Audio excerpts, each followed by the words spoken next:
Hello folks, welcome to OTD, also known as On the Deck, where you can get all the sports you need in 10 minutes. My name is Adam Orduna, this is my mom Gina. He is a journalist. She's the enthusiast. Man, I'm enthusiastic because we got good sports going on right now. We thought we'd be bored in the dog days of summer. Right. Yeah, exactly. Yeah, a little line from Jurassic Park. Yeah, exactly. We are in the dog days of summer. It is mid-July right now. The humidity is through the roof and the temperature is past the roof. My goodness. It is unbelievable. You walk outside and walk into a sauna. Exactly. You're just hot air right on your face.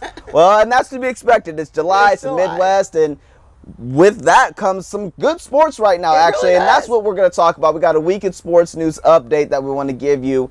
We've had the NBA Summer League that we want to talk about. We've got Wimbledon going on right now as well. It. We also have some news with Floyd Mayweather that we didn't put in the title, but because we don't spend too much time on that. But then we also have some other things with like the MLB, the All-Star break going on, and we're going to highlight some of the things that took place last night in the Home Run Derby as well, which was pretty fun to watch.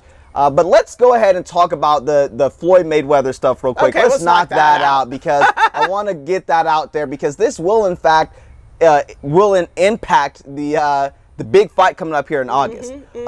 What is going on with Floyd right now, and what happened, or what is taking place? Well, far from me to gossip, but word on the street is Mr. Money Mayweather owes money to the government. He did not pay his 2015 taxes, and he reportedly had like $250 million in income.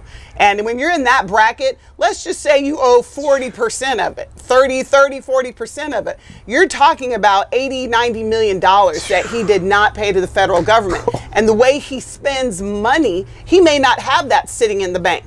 And when the IRS comes collecting for that kind of money, you're going to jail. They're not doing the optima tax relief. I mean, you're not doing the optima tax relief. We can settle your debt. No. You got to pay that money. So I think that the rumor that the fight wasn't going to happen and then it was, if you remember when the fight finally came together, it was right around tax season again. And he realized, I got to do this fight. Right. The fight came together because it's like, hold up. Well, they will arrest you as soon as you get outside of that ring. So he needs to get that locked up or he will be locked up. So we'll see what happens with this. But we want to definitely give you the update on that because a lot of people are looking forward to this fight. I'm quite frankly not. I know you're not either. But hey, it is still a big draw for a lot of people. So we'll see what happens with Floyd and all this other nonsense. Floyd needs you guys to buy this fight. Correct. He needs his taxes He does, exactly. Moving on. All right. Yes, let's talk about the MLB right now because the All-Star game is tonight, and we had the Home Run Derby last night. We are well represented as far as the Kansas City Royals go. We are. We've got Jason Vargas, who is on the mound for us. We got Salvi Ketchen, who is awesome. This is his 4th appearance. This is Jason Vargas' 1st appearance. Then we got Mike Moustakas for the 1st time as well. So, or the 2nd time, excuse me. Yeah. But this is his first home run derby, which I felt like if he had a couple more swings, he would have been able to tie. He lost in the 1st round.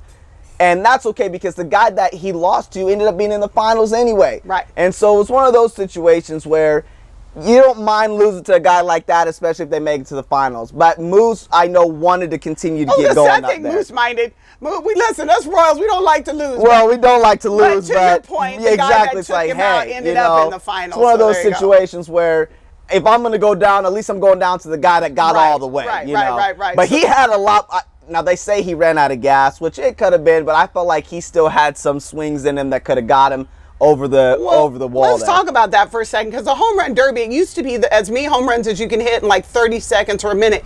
It's 4 minutes at bat. Yeah. Like they are up there swinging for 4 straight minutes. It's a long time. Just try to sit quietly for 4 minutes. You'll probably fall asleep. That's a long time. That's a long amount of time. So they're up there just wham, wham for 4 straight minutes. And so at the end of the day, that's an unnatural batting position. It's a lot of swings. It's a lot of swings consecutively. Right. So a lot of people ran out of gas. It wasn't just Moose up there. Right. So at the end of the day, maybe you want to try to get your big ones early.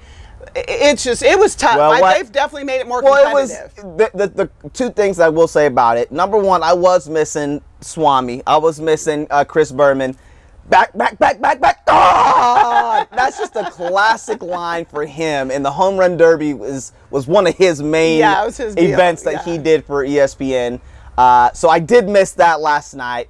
But then, in classic fashion, as always in the home run derby, people destroy the first round, putting up a gazillion home runs, and then they make it to the second round or the finals, and they barely hit double digits. Right, and so, right. you know, but in a way, you almost kind of have to do that to get the fans involved and to keep people interested, because that's what people came to see, was you knock that ball 500 yards out of the park. So it was just classic fashion, because that's basically what happened last night. Who were the two that made it to the final? Well, yeah, so we talked about, Miguel Sano, who was a Minnesota Twin, AL Central team.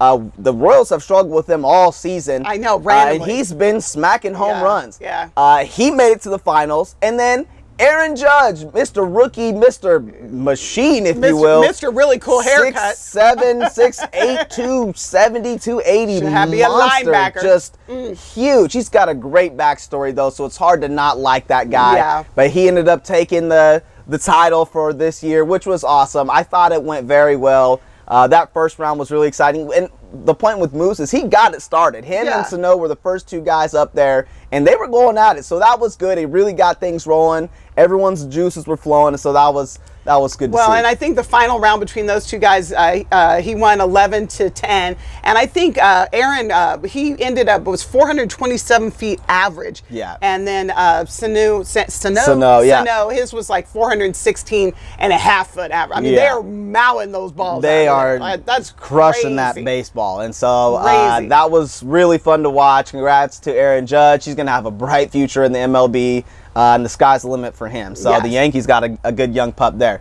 Okay, so let's talk about the NBA Summer League quickly, because I want to make sure that we're getting that all in. The NBA Summer League is a great way for the guys that just got drafted, guys that were in the D League the last couple years, and it's now called the G League. It's no longer called the NBA D League. It's called the NBA G League. I saw that. Yes. What is that about? It's just a name change, and so because maybe the D League sounded bad. Yeah, and I think they wanted to rebrand, and there's some new teams that are being associated with it as well. So they're just doing a whole rebranding. Well, anyway, it's a great way for these guys that kind of have hopped around from team to team. If you haven't been in the league for that long, you get a chance to get with a new organization. If you just got drafted, you get a chance to go and play, pretty good competition. And so you got the Orlando little tournament, you got the Salt Lake City tournament, and then you got the Vegas tournament, which is really fun. And so that's where they're at right now. They're in Las Vegas playing at the MGM.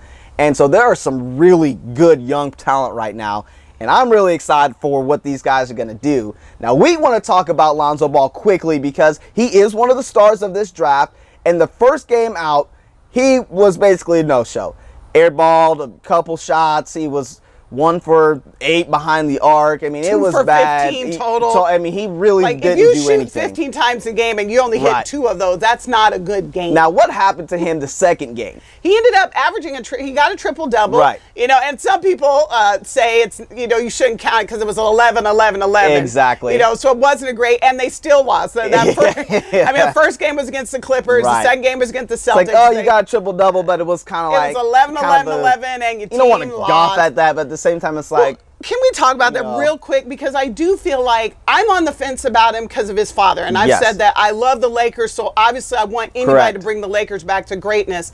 But I'm on the fence about him. I do feel like he's getting a pass. He went 2 for 15 and stunk up the joint in the first game. Right. He gets 11, 11, 11, and they lose. And everybody's like, oh, he got a triple-double. Right. It's like, we need to expect more from the number 2 overall pick. Thank you. That's exactly my Mr. point. Transcendent player. Yes. That doesn't seem, that's like we're giving a C student an A for effort. And right. You know what I mean? I agree with that. And I think he has talent. I think he's got potential to be pretty good in this league, but we're already crowning this guy the greatest of all time, and he hasn't really done anything. And so his dad has really been the catalyst for all the stuff been going on. What happened in Game 3? He didn't even play in Game 3. No, because he had to play Darren Fox, who already ate him up, chopped him up on national TV. Is the fastest player in the league right now, in my opinion, and he's a rookie. And they didn't want that to happen. They didn't want part 2 of that. All I guess he got that part groin. 3. Yeah. A groin is like a hammy in track. Exactly. Oh, my hammy. No one can tell you it isn't hurt. So all of a sudden he's resting because he didn't want to get chopped up again. Exactly. And anytime you put a camera or a microphone in LeVar Ball's face or mouth, he's gonna say something outrageous or ridiculous. Here, let me say this. As long as he's not doing the Stepin and Fetchin tour anymore, I don't care. Right. He's a basketball dad. Yep.